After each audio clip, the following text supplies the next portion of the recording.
Good morning and welcome to Sims hospital Vadapalani வழங்கும் hello doctor. பொதுவாக நம்ம ஷோவில் நிறைய தொற்று நோய்கள் பற்றி பேசிட்டு இருக்கோம். ஆனால் இன்னைக்கு நம்ம ஷோவில் தொற்றாத நோய்கள் பற்றி பேச போகிறோம். அதுக்கு விளக்கம் தரத்துக்காக சிம்ஸ் ஹாஸ்பிட்டலோட medical consultant doctor Jayachitra Suresh and consultant for SIMS hospital and former city health officer doctor Guhanandam wait பண்ணிட்டு இருக்காங்க. வெல்கம் பண்ணலாம். வணக்கம் டாக்டர்ஸ். வணக்கம். ஓகே, இப்போது தொற்று நோய்கள்னால் நிறையா தெரியும் மேம் நமக்கு. பட் தொற்றாத நோய்கள் கீழே என்னென்ன நோய்கள் வருது? பொதுவாக நோய்கள் வந்து ரெண்டு விதமாக பிரிக்கலாம். ஒன்று வந்து தொற்றும் நோய், அது வந்து கம்யூனிகபிள் டிசீசஸ், இந்த இன்ஃபெக்ஷன்ஸ் அதெல்லாம் வந்து அந்த கேட்டகரியில் வரும். இப்போ வந்து தொற்றாத நோய்களுக்கு பேர் வந்து பார்த்திங்கன்னா நான் கம்யூனிகபிள் டிசீசஸ். ஓகே, அந்த மாதிரி இதில் வந்து ஒருத்தர்கிட்டேருந்து ஒருத்தர் பரவாது அந்த நோய்கள். இது வந்து கிரானிக் டிசீஸ் லிஸ்ட்டில் வரும். ஓகே, இது வந்து இப்போ வந்து அதிகமாக காணப்படுறது. இப்போ பார்த்திங்கன்னா 20-25 வருஷத்துக்கு முன்னால் நமக்கு நிறையா தொற்று நோய் தான் நிறையா இருந்தது. இந்த மாதிரியான ப்ராப்ளம்ஸ் கொஞ்சம் கம்மியாக இருந்தது. பட் இப்போ நாள் ஆக ஆக நம்மளோட லைஃப் ஸ்டைல் சேஞ்சஸ்னால இந்த தொற்றா நோய்களோட நம்பர்ஸ் ஜாஸ்தி ஆகிட்டு வருது. அந்த வகையில் என்னென்ன நோய் இதில் வரும்னாக்கா heart problems, so heart attack, நெஞ்சு வலி வருது, அந்த இது வரும். சர்க்கரை நோய், அதுக்கப்புறமா கேன்சர்ஸ் அண்ட் ரெஸ்பிரேட்டரி ப்ராப்ளம்ஸ். இது லிஸ்ட்டு நிறையா இருக்குது. ஆனால் இந்த 4 நோய்கள் தான் வந்து ஒரு 80% ஆஃப் தி நான் கம்யூனிகபிள் டிசீசஸில் பிரச்சனை கொடுக்கறது. ஓகே, ஸோ இந்த வகையான பிரச்சனைகள் வந்து ஆக்சுவலாக வந்து நம்ம பாதுகாத்துக்க முடியும், நம்ம கையில் தான் இருக்குது. இப்போ வந்து தொற்றும் நோய்களுக்கு நிறைய வழிகள் இருக்குது. இம்யூனைசேஷன் இருக்குது, தடுப்பு ஊசி போடலாம். அதுக்கப்புறமா வந்து மோஸ்ட் ஆஃப் தி டைம் அது வந்து நம்ம கையில் இல்லை, பப்ளிக் ஹெல்த் ப்ராப்ளம் தான் அது. பட் இந்த தொற்றா நோய் பார்த்திங்கன்னா நம்ம அதை வராமல் பாதுகாத்துக்கிறது முடியும். அப்படி பண்ணோன்னா நமக்கு வந்து ஆரோக்கியமான வாழ்வை நம்ம லீட் பண்ணலாம். ஓகே, ஸோ இப்போ அவங்க நம்ம பாதுகாத்துக்க முடியும் அப்படின்னு சொல்கிறாங்க இல்லையா? இப்போ நேஷனல் லெவலில் எவ்வளோ தூரத்துக்கு இந்த நோய்களுக்கு விழிப்புணர்வு இருக்குன்னு நினைக்கிறீங்க? எவ்வளோ % இந்த நோய்கள் இருக்குது மக்களுக்கு? டாக்டர் சொன்ன மாதிரி இந்த தொற்றாத நோய்கள் பற்றி ஒரு இம்பார்ட்டன்ஸே வந்து இப்போது அண்மை காலம் ஒரு 10 ஆண்டுகளாக தான் கொடுக்கப்பட்டிருக்குது. உலக சுகாதார நிறுவனம் இதுக்கான தனியாக NCD என்ற ஒரு நான் கம்யூனிகபிள் டிசீசஸ்னு ஒரு யூனிட்டே ஆரம்பிச்சிருக்காங்க வேர்ல்டு ஹெல்த் ஆர்கனைசேஷனில். இந்தியாவிலும் அப்படி தான் செஞ்சுருக்காங்க. இந்த மக்கள் மத்தியில் வந்து இந்த நோய்களுடைய தாக்கம் வந்து ஒரு எபிடமாலஜிக்கல் டிரான்சிஷன் சொல்லுவாங்க பொது சுகாதாரத்தில். அது முதல்ல 15 வருஷத்துக்கு முன்னாடி மக்களுடைய இறப்பு சதவீதம் அதிகமாக தொற்று நோய்கள், டயரியா, டியூபர்குலோசிஸ், இது மாதிரி நிறைய தொற்று வியாதிகள் மூலமாக வருது. இதெல்லாம் மாறி இப்போ குறைஞ்சிட்டு அது குறைஞ்சி போயிட்டு இப்போ வந்து தொற்றாத நோய்களான நான் கம்யூனிகபிள் டிசீசஸ், டாக்டர் சொன்ன மாதிரி இந்த ஹார்ட் டிசீசஸ், கார்டியோவாஸ்குலர் டிசீசஸ், அப்புறம் டயபெட்டிஸ், ஹைப்பர் டென்ஷன், பிபி, ரத்த கொதிப்பு, அப்புறம் கேன்சர் நோய்கள், அதில் வந்து பிரஸ்ட் கேன்சர் அதிகமாக இருக்குது. அப்புறம் வந்து கருப்பை கேன்சர் அதிகமாக இருக்கிறது. அப்புறம் ப்ராஸ்டேட்டிக் கேன்சர் அதிகமாக இருக்கிறது. குடல் நோய் கேன்சர் இதெல்லாம் அதிகமாக இருக்குது. அதே மாதிரி ரோட் டிராஃபிக் ஆக்சிடென்ட்ஸ், அர்பனைசேஷன் அதிகமாக இருக்குது இப்படி சொல்கிறாங்க. தமிழகத்தை பொறுத்தவரை முதல்ல சொல்லணுன்னாக்கா, இன்றைக்கி வந்து நான் தலைமை சுகாதார அதிகாரி சென்னை கார்பரேஷனில் இருக்கும்போது சென்னை மாநகரத்தில் பிறப்புகள் வந்து 1,20,000 பிறப்புகள் ஒரு வருஷத்தில் நடக்குது. இறப்புகள் வந்து 55 to 60,000. இப்படி நடக்கும்போது இதில் வந்து எந்த நோயால் மக்கள் பாதிக்கப்பட்டிருக்காங்க, எந்த நோயால் செத்து போகிறாங்க நிறைய பேருன்னு சொல்லி கணக்கெடுக்கும்போது நியர்லி 51%, 52% வந்து மக்கள் வந்து தொற்றாத நோய்கள், இந்த இருதய நோய், ஹார்ட் அட்டாக்ஸு, அப்புறம் இந்த கேன்சர் நோய், டயபெட்டிஸ் ரிலேட்டட் இது மாதிரி தான் இறந்துகிறார்கள் என்பது இவங்களுடைய 10-15 வருஷத்தினுடைய அறிக்கையாக இருக்குது. இந்தியாவிலே அதே மாதிரி இந்தியாவில் உலக சுகாதாரம் என்ன சொல்லியிருக்குன்னா, இந்தியாவில் இறப்புகள் வந்து தொற்றாத நோய்களால் 51% மக்கள் இதால் இறக்குறாங்க. மொத்த இறப்பில் 51% மக்கள் இறந்து போகிறாங்க.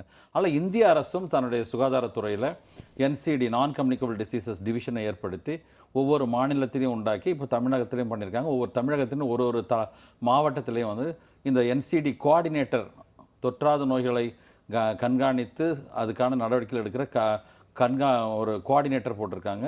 ஒவ்வொரு மருத்துவமனைகள், பிரைமரி ஹெல்த் சென்டர்லேருந்து ஆரம்பித்து மெடிக்கல் காலேஜ் மருத்துவமனை வரையிலும் இதற்கான தனிப்பிரிவுகளை ஏற்படுத்தி அதற்கான சிகிச்சைகளை கொடுத்து, ஆலோசனைகளை கொடுத்து, அந்த மருந்துகளையும் வந்து இலவசமாக கொடுத்து வருகிறார்கள். அதனால் மக்களுடைய இறப்பு சதவீதத்தை குறைக்கிறதுக்கு அரசாங்கம் பாடுபட்டு இருக்குது. இந்தியாவை பொறுத்தவரை 51%, தமிழ்நாட்டை பொறுத்தவரை அது வந்து 48% தொற்றாத நோய்களுடைய பாதிப்புகள் இருக்கிறது. இது ஆக்சுவலாக 3ஆக பிரிக்கிறாங்க. WHO 3ஆக பிரிக்கும்போது குரூப் 1ன்றது வந்து இறப்புகளை பற்றி சொல்லும்போது தொற்று நோய்களில் மக்கள் இறக்கிறது, அப்புறம் வந்து அந்த பிரசவ காலத்தில், பேறு காலத்தில் இறக்கிறது ஒன்று. ரெண்டாவது வந்து தொற்றாத நோய்களால் இறக்கிறது ஒன்று. ரெண்டாவது அதான் இப்போ சொன்ன மாதிரி cancers, diabetes, hyper tension, cardiovascular disease எல்லாம் சொல்கிறோம். மூன்றாவது குரூப் வந்து பாய்சனிங், ரோட் டிராஃபிக் ஆக்சிடென்ட் இதனால் ஏற்படுறது. இந்த தொற்றாத நோய்களுடைய பாதிப்பு உலகளவில் அவங்க கண்காணித்த போது நகரங்களில் தான் அதிகமாக நடக்குது. நகரங்களில் தான் மிகவும் பாதிப்புகளை ஏற்படுத்தி கொண்டு வருகிறது. ஏன்னா நகரத்தில் மக்களுடைய நெருக்கம் அதிகமாக இருக்கிறது, சாலைகள் பிரச்சனைகள், அப்புறம் வந்து பொல்யூஷன் பிரச்சனைகள், அப்புறம் தனி மனித பிஹேவியர், பழக்க வழக்கங்கள் சம்மந்தப்பட்ட விஷயங்கள், இதெல்லாம் பாதிப்பு ஏற்படுது. முக்கியமாக இது வந்து தனி மனித பிஹேவியரல் சேஞ்சஸ் சொல்லுவாங்க. தனி மனித நடவடிக்கைகளில் மாற்றங்கள் ஏற்படுத்தினாவே இந்த நோய்களை நிறைய குறைக்கலாம் என்பது உலக சுகாதார நிறுவனத்தினுடைய ரெக்கமெண்டேஷன் சொல்கிறாங்க. ஓகே டாக்டர், தொடர்ந்து இதை பற்றி பேசலாம். நிகழ்ச்சியோட ஃபர்ஸ்ட் காலர் லைனில் இருக்காங்க, பார்த்துலாம். வணக்கம். Hello doctor. ஹலோ, உங்கள் பேர் எங்கேருந்து கால் பண்ணுறீங்கம்மா? தேவி பேசுகிறேங்க, ஈரோடு மாவட்டத்திலிருந்து. டாக்டர் இருக்காங்கம்மா, உங்கள் சந்தேகம் என்னன்னு கேட்கலாம். ஓகே, சொல்லுங்கம்மா. ஹலோ. ஹலோ, கேன்சர் பற்றி கேட்கணுங்க. சொல்லுங்கம்மா. ஹலோ, கேன்சர் வந்து சினப்பையில வந்து கேன்சர்னு சொன்னாங்க, கட்டி இருந்து எடுத்துட்டுங்க. ஓகே. அந்த கேன்சர் வந்து மறுபடியும் வருமா, திரும்பி நான் கீமோதெரபி கொடுக்கணுமா அப்படிங்கிறத பற்றி கேட்கணுங்க. உங்களோட கர்ப்பப்பையிலையாம்மா? இல்லைங்க, மொட்டைப்பையில. மொட்டைப்பையில என்ன பை அப்படின்னா? செனப்பை, கருப்பு பைக்கு அந்த மொட்டு, மொட்டுப்பை, ஓவரிஸ்லங்களையா? ஓவரிஸ்ல. உங்களுக்கு என்ன ஏஜ் ஆகுதுங்க? 32 வயசு ஆகுதுங்க. ஓகே. அது வந்து ஃபுல்லா எடுத்துட்டாங்களா கர்ப்பப்பை, ஓவரிஸ் எல்லாத்தையும்? ரெண்டு ஓவரி, கர்ப்பப்பை எல்லாமே எடுத்துட்டாங்க. கேன்சர் வந்து ஓவரி விட்டு வெளியே வரல அப்படின்னு சொன்னாங்க. ஓகே. அது வந்து மறுபடியும் கீமோதெரபி நான் போடணுமா இல்ல வருமா அப்படிங்கறது பத்தி கேட்கணும். அது வந்து இந்த ஓவரிஸ் எடுத்திருப்பாங்க இல்லையாம்மா, அதை வந்து டெஸ்ட்டுக்கு அனுப்பிச்சிருப்பாங்க, பெத்தாலஜி டெஸ்ட்டுன்னு சொல்லுவோம். அந்த இதில் பார்த்துட்டு என்ன வகையான கேன்சருங்கிறத வச்சுட்டு தான் அவங்க தீர்மானம் பண்ணுவாங்க உங்களுக்கு கீமோதெரப்பி அவசியமாக இல்லையான்னு. அதனால் எந்த டாக்டர் உங்களை ட்ரீட் பண்ணாங்களோ அவங்கள போய் ஃபாலோ அப் பண்ணுங்கள். அது வந்து கீமோதெரப்பி அவசியமாக இல்லையான்னு அவங்க சொல்லுவாங்க. எப்படி இருந்தாலும் நீங்கள் ஒரு 6 மாதத்துக்கு ஒரு வாட்டி இல்லை 1 வருஷத்துக்கு ஒரு வாட்டி கண்டிப்பாக போய் பரிசோதனை பண்ணி எப்படி இருக்கீங்க உடல்நிலைங்கிறத பார்த்துக்கணும். ஓகே டாக்டர், அடுத்த காலர் பார்த்துலாம். வணக்கம். Hello doctor. ஹலோ, உங்க பேர் எங்க இருந்து கால் பண்றீங்கம்மா? என்னோட நேம் தேவி, நான் சென்னையில இருந்து கால் பண்றேங்க. டாக்டர் இருக்காங்கம்மா, உங்க சந்தேகம் என்னன்னு கேட்கலாம். ஓகே, சொல்லுங்கம்மா. வணக்கம் டாக்டர், நான் சென்னையில இருந்து கால் பண்றேன். என்னோட நேம் தேவி. சொல்லுங்கம்மா. ஓகே சார், இப்போ பாத்தீங்கன்னா நாங்க காமனா என்னோட ஃப்ரெண்ட்ஸ் மத்தியிலயும் சரி ரிலேட்டிவ்ஸ்க்கும் வந்து ஹைப்பர் டென்ஷன்ஸ் வந்து காமனா இருக்கு சார், அதிகமாயிட்டு இருக்கு. ஸோ இதுக்கான ரீசன் என்ன, அது லைஃப் ஸ்டைல் ப்ராப்ளமா என்னன்னு சொல்லிட்டு எப்படி கண்ட்ரோல் பண்றதுன்னு சொன்னீங்கன்னா நல்லா இருக்கும் சார். இப்போ ஹைப்பர் டென்ஷன்றது ரத்த அழுத்தம் அதிகமாகிறது. இந்த ரத்த அழுத்தம் வர்றது வந்து பெரிய இது ஒரு சைலண்ட் கில்லர்னு கூட சொல்லுவாங்க. அமைதியாக உடம்பு மனுஷனை வந்து கொள்கிற ஒரு வியாதி, சரியாக சிகிச்சை அளிக்கலன்னு சொல்கிறாங்க. இந்த நோய்க்கான காரணங்கள் முதல்ல வந்து ஒரு காரணம் பரம்பரை ரீதியாக அவர்களுக்கு வந்து அந்த ஹைப்பர் டென்ஷன் இருக்கிறதுக்கு வாய்ப்பு இருக்குது. அந்த ஹைப்பர் டென்ஷன் வர்றதுக்கான காரணம் வந்து உடம்பில் இருக்கிற கொழுப்பு சத்தினுடைய அளவு, அந்த தீமையை பயக்கின்ற கொழுப்பு சத்து, பேட் கொலஸ்ட்ரால், அந்த கொலஸ்ட்ரால் இன்க்ரீஸ் ஆகிறதுனால வரலாம். ரெண்டாவது வந்து அவங்களுடைய சிறுநீரகத்தினுடைய செயல்பாட்டை பொறுத்து வரலாம். அப்புறம் வந்து அவங்களுடைய ஜீன்ஸ், அவங்களுடைய உடம்புல இருக்கிற உயிரணுக்களுடைய தொடர்பாகவும் இருக்கலாம். இது வந்து இளைஞர்கள் மத்தியிலே இப்போ அதிகமாக இருக்கிறதுக்கு காரணம் வந்து தவறான உணவு பழக்கங்கள் ஒரு காரணம். அந்த தவறான உணவு பழக்கங்கள் இப்போ பொது சுகாதாரத்தை நீங்கள் சொல்லலாம். இப்போ பொது சுகாதாரத்துறை பப்ளிக் ஹெல்த் அப்ரோச்சுன்னு சொல்லுவாங்க. இதில் இப்போ வந்து கொஞ்சம் பேர் நோயாளின்னா நம்ம ஃபிசிஷியன் டாக்டர் நம்ம பார்த்துக்கலாம், எக்ஸ்பர்ட் பார்க்கலாம். இதே வந்து கோடிக்கணக்கான மக்களுக்கு இந்த பிரச்சனை வரும்போது இது பப்ளிக் ஹெல்த் இஷ்யூ ஆகுது. அப்போது அவங்களுக்கு சொல்ல வேண்டிய விஷயங்கள் என்னென்னா, இதுக்கான காரணங்கள் என்னென்ன மக்கள் மத்தியில் இந்த ஜங்க் ஃபுட் சாப்பிட்றது, அப்புறம் வந்து நம்முடைய சாலை ஓரங்களில் வந்து ஒரே ஆயிலை வந்து ஒரு 10 தடவைக்கு மேலே ஆயில் பண்ணி சாப்பிடும். அதில் வந்து இருக்கிற கொழுப்பு சத்துக்களோடைய மோசமானது இருக்கும். அப்புறம் வந்து ஒரு சில எண்ணெய்களை வந்து நம்ம தவிர்க்கணும்னு இருதய நோய் நிபுணர்கள் கூட சொல்கிறாங்க. அப்போ சொல்லும்போது இந்த நம்ம பயன்படுத்துகிற எண்ணெயில் வந்து நல்லெண்ணெய் மிகவும் நல்லது. ஆலிவ் ஆயில் கொஞ்சம் காஸ்ட்லி, அது கொஞ்சம் நடுத்தர மக்கள், உயர்தர மக்கள் ஆலிவ் ஆயில் யூஸ் பண்ணலாம். நம்முடைய சாதாரண மக்கள் வந்து எல்லாம் வந்து நல்லெண்ணெய் யூஸ் பண்ணலாம். அப்புறம் சிறுநீரகத்தில் வந்து பாதிப்புகள் இருக்கான முதல்ல நீங்கள் செக்அப் பண்ணி பார்த்துக்கலாம். இதெல்லாம் பண்ணால் வந்து அந்த ஹைப்பர் டென்ஷன் கண்ட்ரோல் பண்ணிடலாம். இந்த ஹைப்பர் டென்ஷனுக்கு வந்து மருந்துகள் வந்து எல்லா அரசு மருத்துவங்களும் ஃப்ரீயாக கொடுக்குறாங்க. இப்போ இதுக்கான தனி மருத்துவர்களும் இருக்கிறாங்க. ஆரம்ப சுகாதார மையத்திலிருந்து ஆரம்பித்து மருத்துவக் கல்லூரி மருத்துவமனைகள் வரையிலும், district headquarters hospital, block hospital, அதே மாதிரி தனியார் மருத்துவமனை, எங்கள் மருத்துவமனை சிம்ஸ் ஹாஸ்பிட்டலே அதுக்கான தனி குழு அமைப்புகள் இருக்கிறது. அதனால் நீங்கள் ஆரம்பத்திலே டெஸ்ட் பண்ணி வரலாம். உங்கள் குடும்ப ரீதியில் உங்கள் அப்பா அம்மாவுக்கோ அல்லது மூதாதையர்களுக்கு யாரா இருந்ததுன்னா நீங்கள் ஆரம்ப காலத்தில் டெஸ்ட் பண்ணி அந்த கொலஸ்ட்ரால் கொழுப்பு சத்து எவ்வளோ இருக்குதுன்னு பார்த்துட்டு, கொழுப்பு சத்து அதிகமாக இருந்தாக்கா அதுக்கான சிகிச்சை எடுக்கணும். அதே மாதிரி இது முக்கியமான ஒரு காரணம் வந்து அவனுடைய உடல் உழைப்பு அல்லது இந்த ஃபிசிக்கல் இன்ஆக்டிவிட்டின்னு சொல்லுவாங்க. ஃபிசிக்கல் இன்ஆக்டிவிட்டி இல்லாமல் இருக்கிறவங்களுக்கும் அந்த பிரச்சனை வரும். கட்டுப்பாடு இல்லாத உணவுப் பொருட்களை சாப்பிட்றவங்களுக்கு அதிகமாக வரும். கொழுப்பு சத்து அதிகமான உணவுகளை சாப்பிட்றவங்களுக்கு அதிகமாக இருக்கும். அதனால் இதெல்லாம் நீங்கள் ஆய்வு செய்து மருத்துவர்களை அணுகி அவருடைய ஆலோசனை பெற்று இதிலேருந்து நீங்கள் விடுதலை பெறலாம். அந்த ஹைப்பர் டென்ஷன்ன்றது கில்லர் டிசீஸ் தான். ஆனால் அது சிகிச்சை அளித்தால் முழுக்க முழுக்க நீங்கள் நலம் பெறலாம். உங்களுடைய தனி மனித பழக்க வழக்கங்களையும் சரி, மருத்துவமனைக்கு மருந்து இருக்கிறதுலையும் சரி, நீங்கள் ஒரு முனைப்பாக இருந்தால் சரி பண்ணிவிடலாம். Okay doctor. Ma'am Jayachitra ma'am, நீங்கள் சொல்லுங்கள், நீங்கள் ஃபர்ஸ்ட் காலர் அப்போ இந்த ஓவரின் கேன்சர் பற்றி கேட்டுட்டு இருந்தாங்க. என்ன வகையான கேன்சர் நாங்கள் கண்டுபிடிக்கணும் அப்படின்னு சொன்னீங்க. அதுலேயே ஏதாவது டைப்ஸ் இருக்கா கருமுட்டையில் வர கேன்சருக்கு? ஒவேரியன் கேன்சர் பினைனா மெலிக்னென்ட்டா அந்த மாதிரியான வேறுபாடுகள்லாம் இருக்குது. ஓகே. அதை வந்து யூஸ்வலாக அந்த கட்டியை வெளியில் எடுக்கும்போது ஹிஸ்டோபெத்தலாஜிக்கல் எக்ஸாமினேஷன் அதை ஸ்டெயின் பண்ணி பார்ப்பாங்க. அதை பார்த்துட்டு அதுக்கேற்ற மாதிரி தான் வந்து ட்ரீட்மெண்ட் டிசைட் பண்ணுவாங்க, எந்த மாதிரியான ட்ரீட்மெண்ட் தேவை அப்படிங்கிறது. ஓகே. இப்போ இந்த 3 வகையான கேன்சருக்கு ஏதாவது சிம்டம்ஸ் இருக்குமா? ஒவேரியன் கேன்சர் பார்த்தீங்கன்னா யூஸ்வலாக ரொம்ப ரொம்ப கஷ்டம் கண்டுபிடிக்கிறது. ரொம்ப லேட் ஸ்டேஜில் தான் கண்டுபிடிப்பாங்க. ஓகே. அன்லெஸ் நம்ம வந்து வேறு ஏதோ ஒரு ரீசனுக்காக ஸ்கேன் எடுக்கும்போது பார்த்தா தான் தெரியும். ஏன்னா ஓவரிஸ்ங்கிறது ரொம்ப டீப்பாக இருக்கும் பெல்விஸில், இது யூட்ரஸ்க்கு பக்கத்தில் ரொம்ப சின்னதாக இருக்கும். ஸோ ஆரம்ப காலத்தில் அதில் கேன்சர் இருக்கும்போது அது வந்து ஒன்றும் பிரச்சனையே பண்ணாது, ஒன்றும் ப்ராப்ளம் மேஜராக இருக்காது. அதுக்கப்புறமா அது வளர்ந்து ஒரு ஸ்டேஜுக்கு போனதுக்கு அப்புறம் தான் நான் ஸ்பெசிஃபிக்காக அவங்களுக்கு வயரில் அங்கங்கே வலிகள் தெரியலாம், இல்லை பசி எடுக்காமல் இருக்கலாம். அந்த மாதிரி கொஞ்சம் அட்வான்ஸ் ஸ்டேஜஸில் தான் யூஸ்வலாகவே வந்து ஒவேரியன் கேன்சர்ஸ் பிரச்சனை கொடுக்கும். ஓகே. அதனால நம்ம ரெகுலராக செக்கப்புக்கு போகும்போது ஓவரிஸையும் பார்ப்போம், ஏதாவது ப்ராப்ளம் இருக்கா இல்லையான்னு. அப்படி ஏர்லியராக பார்த்துட்டோன்னா சீக்கிரமாக நம்ம வந்து அதை அறுவை சிகிச்சை மூலமாக ரிமூவ் பண்ணி என்ன வகையான கேன்சர்னு பார்த்து அதுக்கேற்ற மாதிரி ட்ரீட்மெண்ட் கொடுத்தோன்னா நமக்கு அதனால வரக்கூடிய பக்க விளைவுகளை தவிர்த்துக்கலாம். ஓகே. இப்போ பொதுவாக எந்த ஏஜ் குரூப்பில் வரும் அண்ட் எதனால் வருது ovarian cancer? Actually ovarian cancer வந்து ஒன் ஆஃப் தி ரீசன் வந்து ஒபிசிட்டி. ஓகே. அதுக்கப்புறம் இன்னொன்று வந்து பார்த்திங்கன்னா ஃபேமிலிஸில் ஜெனட்டிக்கலி உங்களுக்கு மதர் ஆர் சிஸ்டர்ஸ்க்கு இருந்தாங்கனாக்கா ஒவேரியன் கேன்சர்ஸ் வரக்கூடிய வாய்ப்புகள் அதிகம். ஓகே. ஸோ அதனால் அது வந்து யூஸ்வலாக ரொம்ப சின்ன ஏஜில் வராது, ஒரு 40 to 50 இயர்ஸ்க்கு அப்புறம் தான் வரும். ஓகே. பட் எல்லாருமே கொஞ்சம் கேர்ஃபுல்லாக இருக்கிறது நல்லது. ஓகே டாக்டர், அடுத்த காலர் பார்த்துலாம். வணக்கம். Hello doctor. ஹலோ மேடம், நான் சத்யா ஃப்ரம் பெங்களூர். டாக்டர் இருக்காங்கம்மா, உங்கள் சந்தேகம் என்னன்னு கேட்கலாம். சொல்லுங்கம்மா. மேடம், எனக்கு வந்து கேன்சர் பற்றின டவுட்டு. சொல்லுங்கள். எங்கள் அம்மாவுக்கு வந்து மல்டிபிள் மைலமோ. சரி. பேக் போன்ல வந்து ஆப்ரேஷன் பண்ணியிருக்காங்க. இப்போ வந்து அவங்க கீமோதெரப்பியில் இருக்காங்க. சரி. அவங்களுக்கு வந்து பிளாஸ்மா செல்ஸ் கவுண்ட் வந்து 43% இருக்குன்னு முன்ன சொன்னாங்க. ஓகே. அது எப்படி மேடம் குறையுமா ட்ரீட்மெண்ட்ல? எப்படி எவ்வளோ நாளைக்கு அவங்க ட்ரீட்மெண்ட் இருக்கணும்? இது வந்து அவங்க டாக்டர் தான் இந்த கேள்விக்கு பதில் சொல்ல முடியும். ஆக்சுவலாக அவங்க கீமோதெரப்பி கொடுக்கும்போது வேரியஸ் டெஸ்ட் எடுத்து பார்ப்பாங்க, எவ்வளோ தூரம் அதுக்கு வந்து குறையுது, எவ்வளோ தூரம் அவங்க வந்து ரெஸ்பாண்ட் பண்ணுறாங்கன்னு. அதுக்கு ஏற்ற மாதிரி மருந்துகளை மாற்றி கொடுத்து அவங்க வந்து மானிட்டர் பண்ணிப்பாங்க. ஓகே டாக்டர், அடுத்த காலர் பார்த்துலாம். வணக்கம். Hello doctor. ஹலோ, உங்கள் பேர் எங்கேருந்து கால் பண்ணுறீங்கம்மா? நான் தருமபுரியிலேருந்து பேசுகிறேன் மேடம், தீபிகா பேசுகிறேன். டாக்டர் இருக்காங்கம்மா, உங்கள் சந்தேகம் என்னன்னு கேட்கலாம். ஹலோ, சொல்லுங்கம்மா. மேம் எனக்கு கை காலில் வந்து அலர்ஜிலாம் இருக்குங்க மேம். சுற்றி கொப்பளமாக வந்து உடஞ்சி நச்சு வருது மேம். சரி.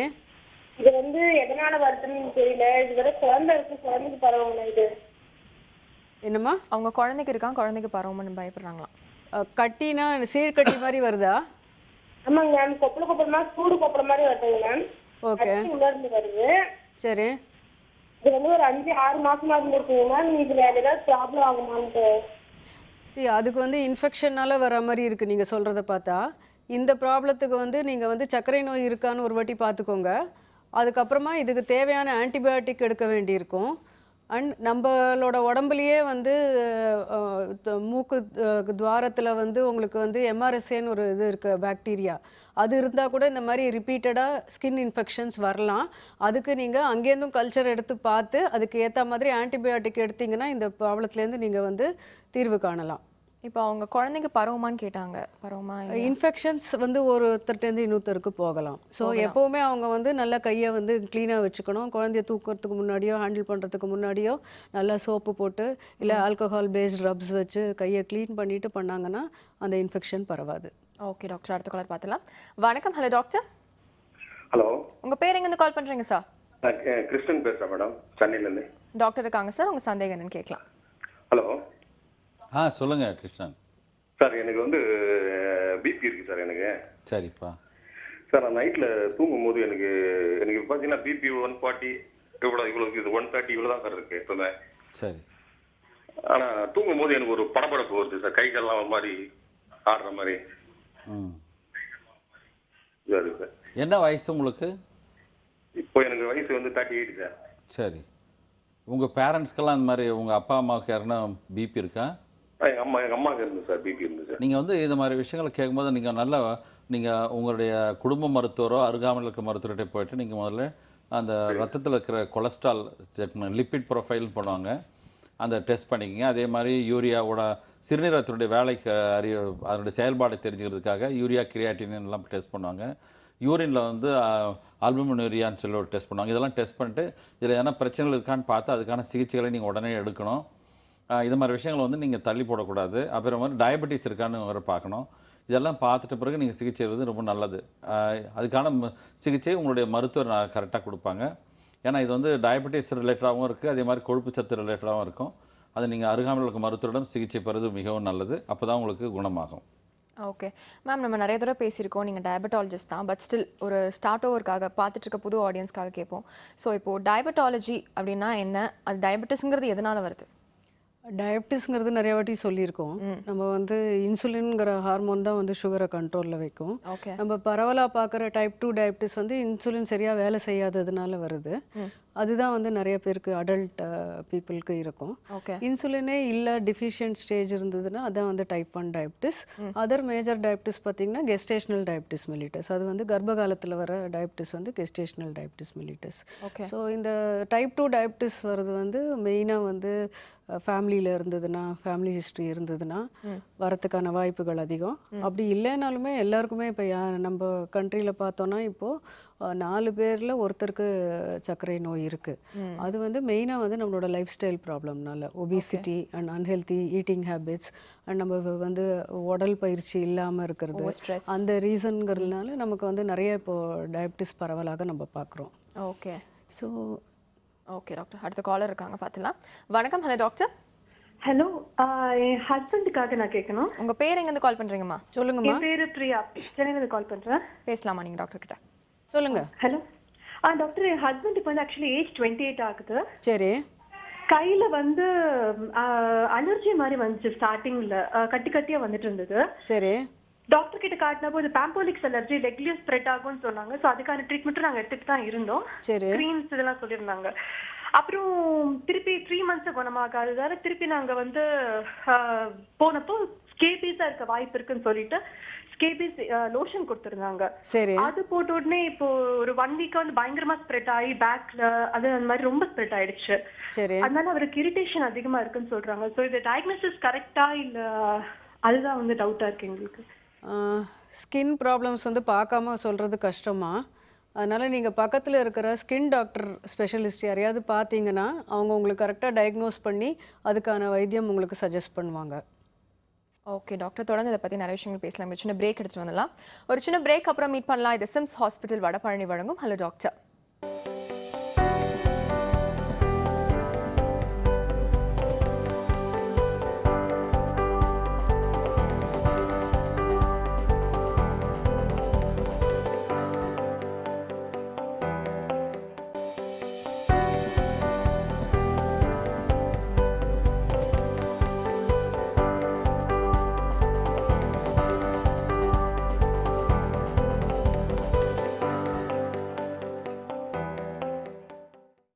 Welcome back. இது சிம்ஸ் ஹாஸ்பிட்டல் வடபழனி வழங்கும் ஹலோ டாக்டர்.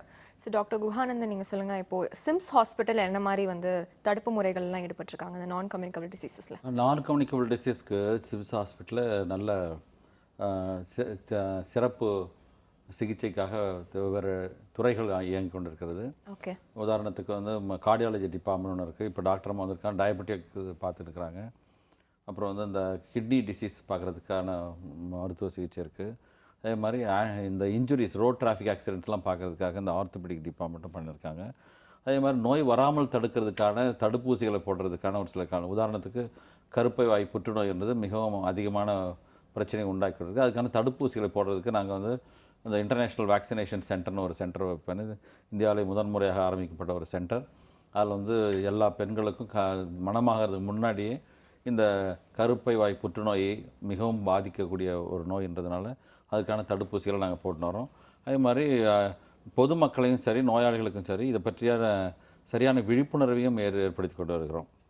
இது முக்கியமான விஷயம். அதே மாதிரி மக்கள் வாழும் பகுதிகளெலாம் நிறைய மருத்துவ முகாம்களை நடத்தி அவங்களுக்கு நோய்களை பற்றி இந்த தொற்றாத நோய்கள் நான் கம்யூனிகபிள் டிசீஸ் சொல்லி அவர்களை வந்து நோயால் பாதிக்கப்பட்டவர்களை கொண்டு வரோம். அதே மாதிரி சில தொழிற்சாலைகள் கம்பெனிஸ் எல்லாம் போய்ட்டு மக்கள் மத்தியில் இதை பற்றி விழிப்புணர்வு ஏற்படுத்தி எப்படி அவங்க வந்து ரொட்டீனாக செக் பண்ண வருஷம் நம்ம செக் பண்ணணும். உதாரணத்துக்கு 40 வருஷத்துக்கு மேலே போன பெண்கள் வந்து மார்பக புற்றுநோய்க்கும் சரி கருப்பை புற்றுநோய்க்கும் டெஸ்ட் பண்ணிக்கணும்னு சொல்கிறோம். அதே மாதிரி ஆண்களும் அவங்களுக்கான இந்த ரத்தத்தில் இருக்கிற பேட் கொலஸ்ட்ரால் செக் பண்ணுறது, இருதய நோய்கள் இருக்குதான்னு செக் பண்ணுறது, இதெல்லாம் நாங்கள் பண்ணின்னு இருக்கிறாங்க. அதே மாதிரி நியூட்ரிஷனல் கவுன்சிலிங் ஒன்று கொடுத்து தனி மனித வாழ்க்கையில் வந்து எப்படி வந்து அவங்களுடைய பழக்க வழக்கங்களை மாற்றிக்கொள்ள வேண்டும். டயபெட்டிக் பேஷண்ட்டும் சரி hyper tension patient cardiovascular disease patients உணவு முறைகளை எப்படி மாற்றணுன்றது ஒரு தனியான ஒரு நியூட்ரிஷனல் டிபார்ட்மெண்ட் ஒன்று செயல்பட்டுருக்குது. அதனால் சிம்ஸ் ஹாஸ்பிட்டலில் மிகவும் முனைப்போடு இதை தடுக்கிறதுக்கான எல்லா வழிகளையும் செய்து வருகிறது. அதே மாதிரி நோய் வந்தவர்களுக்கும் நல்ல முறையில் சிகிச்சை அளித்து அதனுடைய விளைவுகள் வந்து அவங்களுடைய உயிரையே பணயம் வைக்கிற நிலையை மாற்றக்கூடிய சூழ்நிலையும் நாங்கள் ஏற்படுத்தி வருகிறோம். ஓகே, இப்போ நிறைய கேம்ப்ஸ்லாம் பண்ணிகிட்ருக்கோம் அப்படின்ற மாதிரி சொன்னீங்க, ஹெல்த் கேம்ப்ஸ்லாம். ஸோ இப்போ இந்த ஃபியூச்சரில் ஏதாவது கேம்ப் பண்ண போகிறீங்களா? என்ன குறிப்பிட்ட டிசீஸ்க்காக கேம்ப்? உதாரணத்துக்கு SRM மருத்துவமனை அங்கே இருக்குல்ல காட்டாங்குளத்தில் என்னுடைய மருத்துவர்கள் அவங்க வந்து டெய்லி கேம்ப் நடத்துகிறாங்க. அது அந்த பொது சுகாதாரத்துறையில் வந்து டெய்லி அந்த கிராமங்கள்லாம் போய் டெஸ்ட் பண்ணுறாங்க. இங்கே சிம்ஸ் ஹாஸ்பிட்டலில் வாரத்துக்கு 2 கேம்ப் நாங்கள் நடத்தினுக்கிறோம் மக்கள் மத்தியில். அதே மாதிரி மக்கள் வாழும் குடிசை பகுதிகள், நடுத்தர மக்கள் வாழும் பகுதிகளிலும் உலக சுகாதார நிறுவனம் சொல்லும்போது இந்த நோயினுடைய தாக்கம் NCD வந்து அதிகமாக middle income group and lower middle income group தான் நிறைய பாதிக்குதுன்னு சொல்கிறாங்க. இது வந்து பணக்காரர்கள் மத்தியிலே அதிகமாக இருக்கிறது, பட் வெகுவாக பாதிக்கிறது இதுதான். அதே மாதிரி இந்த NCD வந்து நோய் சிகிச்சைக்கு எடுக்கும்போது நிறைய பணம் செலவாகுது. அதனால் இப்போ வந்து இந்த NCD வந்து it will make you poor as well as poverty also can lead for NCD ன்னு சொல்லிட்டு உலக சுகாதாரம் சொல்லுது. ஓகே, இதுக்கான சிகிச்சை அளிக்க பெற போனாலும் நிறைய காசு செலவாயிடும். அதே மாதிரி வறுமையில் இருக்கவங்க மத்தியிலேயே இந்த நோய்கள் அதிகமாக பரவுது. இப்போ முன்னாலாம் டயபெட்டிஸ் ஹைப்பர் டென்ஷன்லாம் வந்து பணக்காரர்கள் மத்தியிலும் இருக்குன்னு சொல்லியிருந்தாங்க இல்லையா? இப்போ உணவு முறைகள் மாறின பிறகு குடிசை வாழ் மக்கள் மத்தியிலும் இருக்குது, உழைக்கும் மக்கள் மத்தியிலும் வருது, எல்லாருக்கிட்டையும் வருது. அது அவங்களுடைய தனிப்பட்ட பிஹேவியரை பொறுத்து இருக்குது. ஓகே, அதனால் இந்த அதே மாதிரி புகைப்பிடித்தல் வந்து பெரிய கேன்சர் நோய் லங் கேன்சர் உருவாக்குறது. ஒரு சிகரெட்டும் வந்து ஒரு தடவை வந்து ஒரு சிகரெட் பிடிச்சா போதும் அப்படின்னு சொல்லுவாங்க. ஒரு சிகரெட் கூட அவங்களுடைய வாழ்நாளை குறைக்கக்கூடிய தன்மை உடையது. அதனுடைய இருதயத்தையும் பாதிக்கும், அதே மாதிரி லங்ஸையும் பாதிக்கக்கூடிய வாய்ப்புகள் அதிகமாக இருக்குதுன்னு சொல்கிறாங்க. உலகத்தில் அதிகமான டெத்து வந்து நடக்கிறது வந்து தொற்றாத நோய்கள் தான். அந்த தொற்றாத நோய்களில் 2வது முக்கியமான காஸ் ஃபார் மோர் டெத்ஸ் வந்து சிகரெட் ஸ்மோக்கிங். அதனால் அதை பற்றி நாங்கள் சொல்லினுக்கிறோம். செசேஷன் பற்றி ஆலோசனை சொல்லின்னு வரோம், எப்படி அதை விட்டு ஒழிக்கிறதுன்ற பற்றி சொல்கிறோம். அதே மாதிரி ஆல்கஹால் அருந்துறவர்கள், மது அருந்துறவர்களும் வந்து பெரிய தாக்கத்துக்குள்ளாகிறாங்க. அவங்களுக்கும் அதை எப்படி விட்டு அவங்க பாதிப்புலேருந்து பாதுகாக்கிறத பற்றி ஆலோசனை சொல்லி வரோம். ஓகே, இப்போ நியூட்ரிஷனல் டிபார்ட்மெண்ட் இருக்குன்னு சொன்னீங்க ஹாஸ்பிட்டலில், அதில் என்ன மாதிரி விஷயங்கள்லாம் செய்கிறீங்க? நியூட்ரிஷனல் டிபார்ட்மெண்ட் இவங்க எந்த நோயாளிகள் வராங்களோ அவங்களுக்கு வந்து சிகிச்சை மருத்துவர்கள் நிபுணர்கள் சிகிச்சை கன்சல்டன்ட் சிகிச்சை கொடுக்குறாங்க. அவங்களுக்கு கூடவே வந்து என்ன மாதிரி உணவு முறைகளை மாற்றினால் மருந்தையும் குறைச்சி அவங்களுடைய வாழ்க்கை தரத்தையும் இந்த குவாலிட்டி ஆஃப் லைஃப்பையும் எப்படி இம்ப்ரூவ் பண்ணுன்னு சொல்கிறாங்க. அவங்களுடைய வீட்டை சேர்ந்தவர்கள் யார் இளைஞர்களாக இருக்கலாம் இல்லை மற்றவங்களாக இருக்கலாம், அவங்களுக்கு இந்த மாதிரி பாதிப்புகள் வராமல் இருக்கிறதுக்காக அவர்களுக்கு ஆலோசனை சொல்லி உணவு பழக்கங்களை மாற்ற வேண்டும். இப்போ நம்முடைய உணவு பழக்கங்கள் ரொம்ப மோசமான விளைவுகள். தமிழர்களை பொறுத்தவரை வந்து ரொம்ப அரிசி சாதம் நிறைய சாப்பிடுவாங்க, பாலிஷ் பண்ண அரிசி சாப்பிடுவாங்க. இது வந்து அதிகமான கார்போஹைட்ரேட்ஸ் அதிகமாக இருக்கிறதுனால இந்த டயபெட்டிஸ் அதிகமாக மக்கள் மத்தியில் இருக்குது. 5 பேரில் 4 பேருக்கு ஒருத்தருக்கு இருக்குதுன்னு சொல்கிறாங்க. டயபெட்டிஸ் அதிகம் 343 மில்லியன் பீப்புள் வந்து உலகத்தில் வந்து டயபெட்டிஸால் கஷ்டப்படுறாங்க. உலகத்தில் இறந்து போகிறவங்களுடைய எண்ணிக்கை வந்து 573 மில்லியன் சொல்கிறாங்க. அந்த 570 மில்லியன் இப்போ 600 மில்லியன் ஆயிடுச்சுன்னு வச்சுக்கோங்களேன். இறந்து போகிறவங்க 57 மில்லியன் 57 மில்லியன் மக்கள் இறந்து போகிறாங்க. அதில் வந்து தொற்றாத நோய்களால் NCDயால் சாகிறவங்க மட்டும் 40 மில்லியன் பீப்புள். அந்த 40 மில்லியன் பீப்புளில் வந்து ஒரு 2% அல்லது 3% மக்கள் வந்து டயபெட்டிஸுடைய காம்ப்ளிகேஷனில் இறந்து போகிறாங்க. அந்த சிகரெட் ஸ்மோக்கில் இருக்கிறவங்க ரொம்ப அதிகமான மக்களும் இருக்காங்க. ஓகே. ஆனால் நியூட்ரிஷனிஸ்ட் வந்து ரொம்ப அந்த உணவே மருந்து மருந்தே உணவுன்னு சொல்லுவாங்க இல்லையா, அதனால் அந்த வகையில் ஜனங்களுக்கு நம்ம தமிழர்கள் வந்து அரிசி சாதம் சாப்பிட்றவங்கள வந்து இப்போ மாத்திரம் இப்போ வந்து மில்லட்ஸ் நிறைய சாப்பிடுங்க. இந்த குதிரைவாளி, கம்பு, கேழ்வரகு, வரகெல்லாம் சாப்பிட்றதுக்கு இப்போ நிறைய பேர் பாப்புலராக அதை யூஸ் பண்ண ஆரம்பிச்சிட்டாங்க. அப்புறம் வந்து நிறைய பேர் நடக்க ஆரம்பிக்கிறாங்க. நிறைய உடல் பருமனை குறைக்கிறதுக்கு நிறைய வந்து கிளினிக்ஸும் வந்துடுச்சு. அதை பற்றி மருந்து ஆலோசனைகளும் கொடுக்க ஆரம்பிச்சிட்டாங்க. அப்புறம் கொழுப்பு சத்து தான், அந்த கொழுப்பு சத்தை எப்படி குறைக்கணுன்றது ஆலோசனை சொல்கிறாங்க. அப்புறம் டயபெட்டிஸ் இருக்கிறவங்களுக்கு வந்து டயபெட்டிஸ் வந்து மருந்துகள் இல்லாமல் அப்படியே ரிவர்ஸ் பண்ணுறது எப்படின்னு சொல்கிறாங்க. இப்போ மருத்துவத்துறையில் உலக சுகாதாரம் இன்னொன்று சொல்லுது என்னென்னா, நோய்களை கண்டுபிடிச்ச பிறகு அந்த நோய்களுக்கான சிகிச்சை ஒரு பக்கம் இருந்தாலும் அந்த நோய் வந்து கம்ப்ளீட்டாக ரிவர்ஸ் பண்ணுறது எப்படி, ப்ரிவென்ட் பண்ணுறது, ரிவர்ஸ் பண்ணுறது, அது வந்து மிகவும் பிரபலமாகவில்லை என்றாலும் என்னுடைய மருத்துவர்களும் சிம்ஸ் மருத்துவமனையிலையும் இந்த ப்ரிவென்ஷனுக்கும் ரிவர்சல் மெத்தடுக்கும் ஆலோசனை சொல்கிறாங்க. அது கன்சல்டன்ஸ் நிறைய சொல்கிறாங்க. அது உணவு துறை ஒன்று, அப்புறம் இந்த ஸ்போர்ட்ஸ் டிவிஷன் ஒன்று ஆரம்பிச்சிருக்காங்க. சிம்ஸ் ஹாஸ்பிட்டலில் ஸ்போர்ட்ஸ் ஹெல்த்னு ஒன்று ஆரம்பிச்சிருக்காங்க. ஸ்போர்ட்ஸ் மெடிசன், ஸ்போர்ட்ஸ் ஹெல்த், அதுலேயும் வந்து ஆலோசனை சொல்கிறாங்க. அதனால் தடுப்பு முறைகளுக்கு வந்து சிம்ஸ் மருத்துவமனை நியூட்ரிஷன் மூலமாக, ஸ்போர்ட்ஸ் மூலமாக, ஆலோசனை மூலமாக, சிகிச்சை மூலமாக நிறைய செய்யுது.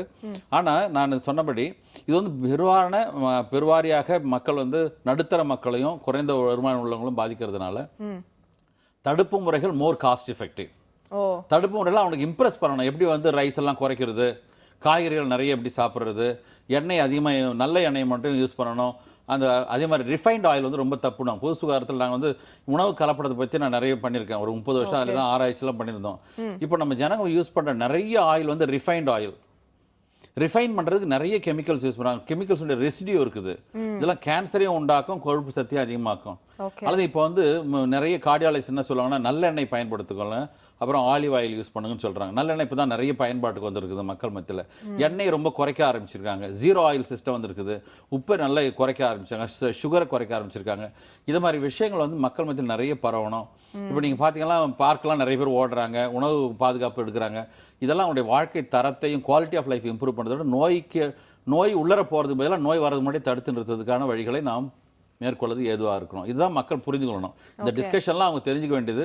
இதுக்கு மருந்து மாத்திரை வாங்குறதுக்கு டாக்டர் ஸ்பெஷலிஸ்ட்டை போகிறதுக்கு முன்னாடி, வர்றதுக்கு முன்னாடியே அதை தடுத்து நிறுத்துறது எப்படி ஒன்று. ரெண்டாவது வந்து வந்தவங்களுக்கு வந்து எப்படி ஒரு எஃபெக்டிவாக உணவு கட்டுப்பாடு, அவர் மருந்துகளை வச்சு சீக்கிரம் சரி பண்ணுறது.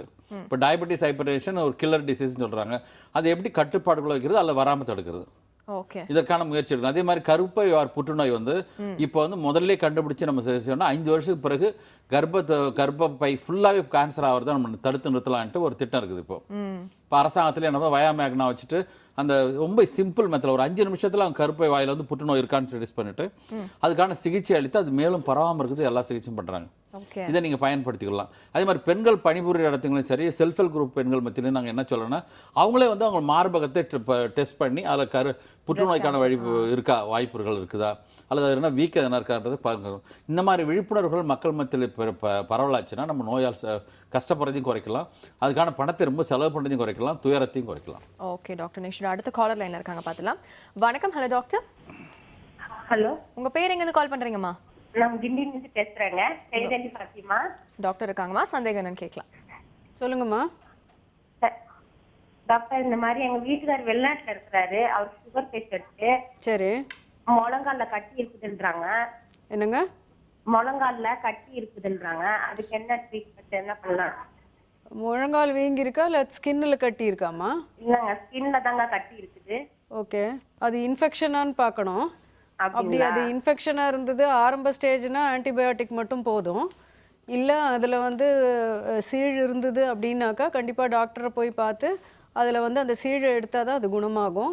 அதனால் பக்கத்தில் இருக்கிற டாக்டரை போய் பார்த்துட்டு அதுக்கு வைத்தியம் எடுத்துக்கோங்க. ஓகே டாக்டர், அடுத்த கால் பார்த்தலாம். வணக்கம். Hello doctor. ஹலோ, உங்க பேர் எங்கேருந்து கால் பண்றீங்கம்மா?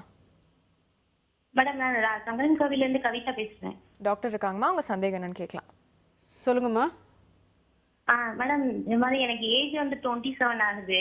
சரி. எங்க அம்மாக்கு வந்து கேன்சரும் சுகரும் இருந்தது. யாருக்கு? அவங்க அம்மா. எங்க அம்மாக்கு. சரி. இப்போ வந்து எங்க அம்மா இப்ப தவறி 1 வருஷம் ஆயிடுச்சு. சரி, என்ன கேன்சர்மா உங்களுக்கு இருந்தது? அவங்களுக்கு பிரஸ்ட் கேன்சர் இருந்தது. சரி.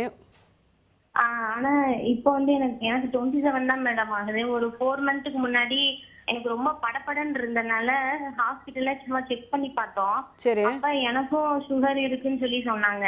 சரி. ஆனா எனக்கு இப்போ அலைன்ஸ் வந்து 6 ஆக போகுது.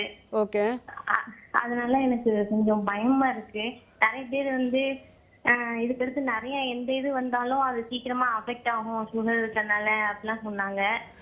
ரெண்டாவது கன்சீவ் ஆகுறது இந்த மாதிரியான இதெல்லாம் வந்து ரொம்ப பாசிபிள் இல்லை அப்படின்லாம் சொல்லிட்டு இருந்தாங்களா. அதான் சரி இந்த சந்தேகத்தை கிளியர் பண்ணிக்கலாம்னு நினைச்சு கால் பண்ணேன். சரிம்மா, நீங்கள் வந்து பயப்பட தேவை கிடையாது. இப்போ பார்த்தீங்கன்னா 28 வயசில் இப்போ நிறைய பேருக்கு சுகர் வந்து கொஞ்சம் ஏர்லியராகவே வருது. இப்போ இந்த சுகருக்கு நீங்கள் என்னன்னாக்கா இதை கண்ட்ரோலில் வச்சாலே போதும். அப்போ உங்களுக்கு இதனால் வரக்கூடிய காம்ப்ளிகேஷன்ஸ் எல்லாம் அவாய்ட் பண்ணலாம். இப்போ நீங்கள் வந்து இதனால் கல்யாணம் பண்ண முடியாது அப்படின்னுலாம் இல்லை. நீங்கள் சுகரை கண்ட்ரோலில் வச்சுருந்தீங்கன்னா கண்டிப்பாக நீங்கள் வந்து உங்களோட மன வாழ்க்கையில் நார்மலாக எல்லோரும் போலேயும் இருக்கலாம். நீங்கள் வந்து கர்ப்பம் தரிக்கிறதுக்கு பிளான் பண்ணிங்கன்னா அதுக்கு முன்னால் சுகரை நல்ல கண்ட்ரோலில் வச்சுட்டு அதுக்கப்புறமா பிளான் பண்ணிங்கன்னா உங்களுக்கு கர்ப்ப காலத்துலேயும் ஒன்றும் பிரச்சனை இருக்காது. உங்களுக்கு வந்து பிரசவமும் நல்லா சுகமாக ஆகும்.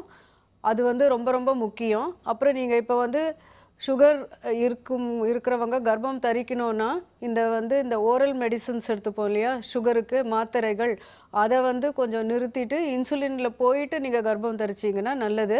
அது நீங்கள் எந்த டாக்டரை பார்க்குறீங்களோ அவங்களோட ஆலோசனைப்படி கண்ட்ரோலில் கொண்டு வந்துட்டு அதுக்கப்புறமா நீங்கள் வந்து உங்களோட கர்ப்பம் தரிக்கலாம். பட் மன வாழ்க்கையில் ஒன்றும் பிரச்சனை இருக்காது. நீங்கள் கல்யாணம் பண்ணிக்கலாம், கவலையே படாதீங்க, நல்ல ஆரோக்கியமாக இருப்பீங்க சுகரை கண்ட்ரோலில் வச்சுக்கிட்டிங்கன்னா. ஓகே டாக்டர், அடுத்த காலர் பார்த்துடலாம். வணக்கம். Hello doctor. வணக்கம். வணக்கங்க, கோயம்புத்தூர் மேட்டுப்பாளையத்துல இருந்து பேசுறோம். உங்க பேருமா? பேர் கோமதி. டாக்டர் இருக்காங்கம்மா, சந்தேகம்னு கேட்கலாம். ஷோல்டர்ல கட்டி மாதிரி இருக்குங்க. சொல்லுமா. ஷோல்டர்ல கட்டி மாதிரி இருக்குங்க. அது வந்து காசநோய் கட்டியா என்னன்னு தெரிஞ்சுக்கணுங்க. எங்க அம்மாவுக்கு இருந்தது அந்த மாதிரி. அது வந்து பெயின் இருக்கிறது இல்ல, ஜாஸ்தி வேலை செய்யும் போது அந்த ஷோல்டர்ல வந்து சுருக்குன்ற மாதிரி இருக்கு. மன உளைச்சல் இருக்கிற சமயத்துல அப்படி இருக்கு. மற்றபடி எந்த தொந்தரவும் இருக்கிறது இல்ல. அந்த கட்டி வந்து எங்கம்மா? அந்த தோல் பட்டைக்கு மேல இருக்கா, அந்த அக்குள்குள்ள இருக்காமா? இடது தோள்பட்டை கழுத்து முடியிற இடத்துல இருக்குங்க. ஓ சரி சரி சரி. அது வலிக்குதாம்மா அது கட்டி? அதான் டென்ஷன் ஆகும்போது மன உளைச்சல் இருக்கும்போது பெயின் இருக்குங்க. இப்போ நாங்கள் தொற்றாத நோய்களை பற்றி பேசிட்டு இருக்கோம் இல்லையாம்மா. இந்த கட்டிகள் நீங்கள் மன உளைச்சல் பற்றி சொல்லுங்க, அது கூட ஒரு பெரிய நோய் தான். நீங்கள் தேவையெல்லாம் முன்னாடி பேசின கூட அவங்க கேட்டாங்க, எனக்கு பயமாக இருக்குதுல்ல. நீங்கள் வந்து நிறைய இந்த விஷயங்களை பற்றி ரொம்ப விவரம் தெரிஞ்சவங்கள்ட்ட பேசுங்க, கேளுங்க. விவரம் தெரியாத பக்கத்து வீட்டெலாம் கேட்டு நீங்கள் பயந்து இருக்கக்கூடாது. அதனால் நீங்கள் வந்து அதுக்கான மருத்துவர்கள் போய் கேளுங்க. இப்போ வந்து அது காசநோய் கட்டியாக இருக்கலாமான்னு நீங்கள் கரெக்டாக சொல்கிறீங்க. அதுக்கு நீங்கள் போய்ட்டு அதை டெஸ்ட் பண்ணிங்கன்னா உங்களுக்கு அருகாமையில் உள்ள மருத்துவமனை, அரசு மருத்துவமனையும் சரி தனியார் மருத்துவமனையிலையும் பண்ணுங்கள். அங்கே போய்ட்டு அதுக்கு டெஸ்ட் பண்ணி பார்ப்பாங்க. அது வந்து இந்த லிம்ஃப் நோடு வீங்கி இருக்கலாம், அது காசநோய்க்கான அறிகுறியாக கூட இருக்கலாம், காசநோயாக இருக்கிறவங்க கூட இருக்கலாம். அதனால் அவங்க போய் டெஸ்ட் பண்ணிவிட்டு அதை செக் பண்ணுங்கள். அதே மாதிரி டயபெட்டிஸ் இருக்கான்னு செக் பண்ணுங்கள் ஃபேமிலியில். இப்போல்லாம் அதிகபட்சம் இளைஞர்கள் மத்தியிலே வர்றதுனால நீங்கள் போய்ட்டு அருகாமையில் மருத்துவமனைக்கு போய் அதை டெஸ்ட் பண்ணிவிட்டு அதுக்கான சிகிச்சை பண்ணிட்டு இப்போ காசநோய் கிருமியினுடைய தொற்று அந்த இருந்ததுன்னா அதுக்கு மருந்து கொடுத்தா உடனே அது சரியாயிடும். அதில் சாதாரண கட்டினா அதுக்கும் வந்து ஆன்டிபயோட்டிக் கொடுத்தா சரியாயிடும். அதில் சரியான ஆட்களை நீங்கள் போய் விசாரிக்கணும். அதான் ரொம்ப முக்கியமான இந்த நிகழ்ச்சியில் நீங்கள் தெரிஞ்சிக்க வேண்டியது. இதுக்கெல்லாம் வந்து பக்கத்து வீட்லையும் தெரியாதவங்களாம் கேட்டு நீங்கள் பயந்து இருக்கிறத விட சரியான மருத்துவரை அணுகி சரியான சிகிச்சை பெறலாம். எங்கள் மருத்துவமனைக்கு நீங்கள் வரந்தாலும் வாங்க, உங்களுக்கு ஆலோசனை செய்து சிகிச்சை அளிக்கிறோம். ஓகே மேம், அடுத்த காலர் பார்த்தலாம் டாக்டர். வணக்கம். Hello doctor. Hello, good morning sir. நான் ஒரு டயபெட்டிக் பேஷண்ட்டு. எனக்கு வந்து என்னமோ மைக்ரோ அல்பியூமன் யூரியான்றது வந்து கொஞ்சம் ஜாஸ்தி இருக்கு அப்படின்னு சொன்னாங்க.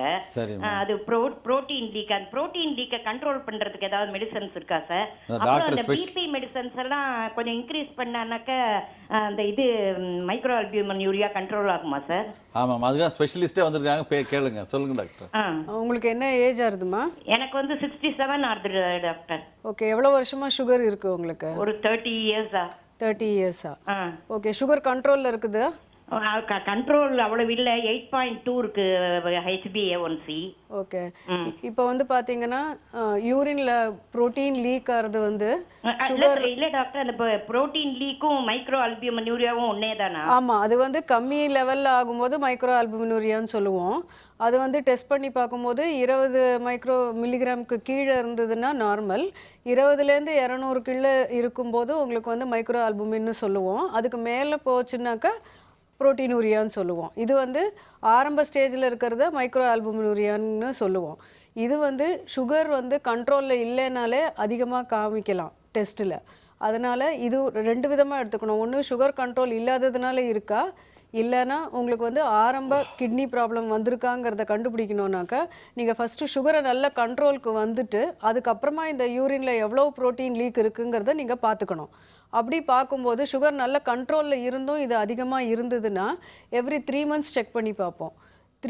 கன்சிக்யூட்டிவாக எவ்ரி 3 months பார்க்கும்போது அந்த அளவு அதிகமாக இருந்ததுன்னா அப்போ வந்து உங்களுக்கு ப்ரோட்டீன் லீக் அதிகமாக இருக்குதுன்னு அர்த்தம். இதுக்கு வந்து சுகரை நல்ல கண்ட்ரோலில் வச்சுக்கணும், பிளட் ப்ரெஷரை நல்ல கண்ட்ரோலில் வச்சுக்கணும்.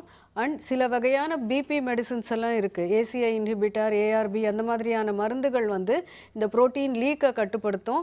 அது வந்து நம்ம ரெகுலராக எடுத்துகிட்டு மானிட்டர் பண்ணி அந்த இது வந்து ப்ராக்ரஸ் ஆகாமல் பார்த்துக்கலாம். மைக்ரோ அல்புமினூரியாலேருந்து மேக்ரோ அல்புமினூரியா போகாமல் பார்த்துக்கணும். அதே சமயத்தில் கிட்னி ஃபங்க்ஷனும் கரெக்டாக இருக்கா, கிரியாட்டினின் எவ்வளவு இருக்குது அப்படிங்கிறதையும் சோதித்து பார்த்து ஃபாலோ அப் பண்ணிக்கிறது ரொம்ப முக்கியம்.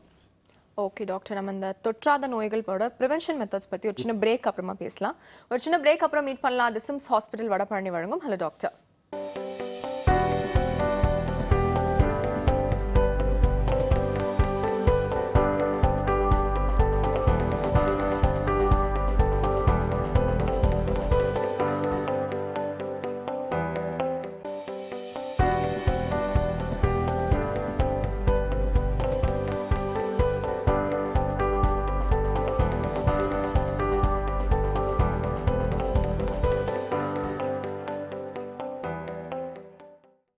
Welcome back. இது சிம்ஸ் ஹாஸ்பிட்டல் வடபழனி வழங்கும் ஹலோ டாக்டர். ஸோ டாக்டர், இப்போது தடுப்பு முறைகள் பற்றி சொல்லுங்கள். தொற்றாத நோய்களோட தடுப்பு முறைகள். தொற்றாத நோய்களுக்கான தடுப்பு முறைகள் வந்து ரொம்ப சிம்பிளாக புரியணும்னா, தொற்றக்கூடிய நோய்கள் வந்து நம்முடைய தண்ணியிலிருந்து காற்றிலிருந்தெல்லாம் வந்து கிருமிகள் வந்து உடம்புல வந்து எல்லாத்தையும் பிரச்சனையும் ஏற்படுத்துது. ஓகே. இந்த தொற்றாத நோய்களுக்கு மட்டும் என்ன ப்ராப்ளம்னா, ஆக்சுவலாக அந்த ஸ்ட்ரெஸ் தான் முக்கியமான காரணம், மென்டல் ஹெல்த் தான் முக்கியமான காரணம்ட்டு இப்போ உலக சுகாதாரம்னு சொல்லுது. எவிடன்ஸ் பேஸ்ட் மெடிசன் ஒரு டிபார்ட்மெண்ட் இருக்குது, அதில் சொல்கிறாங்க உடம்புல இருக்கிற இந்த தொற்றாத நோய்களுடைய நிறைய விஷயத்துக்கு வந்து மூளையினுடைய அதிர்வுகளும் உடைய மனநிலையும் கூட முக்கியமான காரணம்னு சொல்கிறாங்க. ஒன்று வந்து அவங்களுடைய ஜீன்ஸு, பரம்பரை ரீதியான ஒரு சில காரணங்கள். மற்ற ரெண்டாவது வந்து அவங்களுடைய மூளையினுடைய அதிர்வுகளும் அவங்களுடைய செயல்பாடு பொறுத்திருக்கு. டாக்டர் சாலமன் விக்டர்னு ஒரு பெரிய கார்டியாலஜிஸ்ட் எங்களுக்கெல்லாம் ஆசிரியராக இருந்தார். அவர் கூட அவர் பப்ளிஷ் பண்ண ஒரு பேப்பரில் சொல்லும்போது, ஹார்ட் அட்டாக் வர்றவங்க, ஹார்ட் ஃபெயிலியர் ஆகி செத்து போகிறவங்க, இவங்களுக்கு எல்லாருக்கும் வந்து அந்த நோய்கள் இருந்த போதிலும் அதற்கு வந்து மன ரீதியான பாதிப்புகள் வந்து அவங்களுக்கு அன்றைக்கோ அல்லது அதுக்கு முன்னாடி ஏற்படுற ஒரு பெரிய அதிர்வு தான் ஏற்படுது. நிறைய பேருக்கு வந்து அந்த கார்னரி ஹார்ட் டிசீஸ் வரும்போது அவங்களுக்கு நிறைய ரத்த குழாய்கள் பிளாக் இருக்குது தான் செய்யுது, பிளாக்கோடு தான் வாழ்ந்து கொண்டிருக்கார்கள். அது அக்ரவேட்டிங் ஃபேக்டர் என்னென்னா அவங்களுடைய மனநிலையில் மாற்றங்கள், அதிர்வுகள், ஸ்ட்ரெஸ் லெவல்.